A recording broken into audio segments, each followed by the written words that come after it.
ഈശോ മിശിഹായ്ക്കും സ്തുതിയായിരിക്കട്ടെ.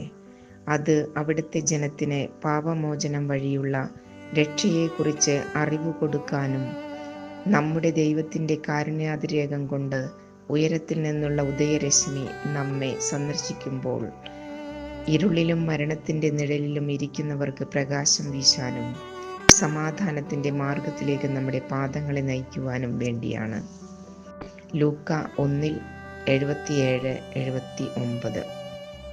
സർവശക്തനും ദൈവവുമായ കർത്താവേ, എൻ്റെ വേദനയെ അങ്ങ് മനസ്സിലാക്കി എൻ്റെ ജീവിതത്തെ മാറ്റിമറിച്ചുകൊണ്ട് എന്നെ സ്നേഹിക്കുകയും എൻ്റെ ആവശ്യങ്ങളെ നിറവേറ്റുകയും ചെയ്യുന്ന നല്ല ഇടയനായ എൻ്റെ തമ്പുരാനെ, ഇനിയുള്ള എൻ്റെ ആത്മവിശ്വാസത്തെ കൂടുതൽ മുന്നോട്ട് കൊണ്ടുപോകുവാനുള്ള കൃപ നൽകി എന്നെ അവിടുന്ന് സഹായിക്കണമേ എന്ന് പ്രാർത്ഥിക്കുന്നു.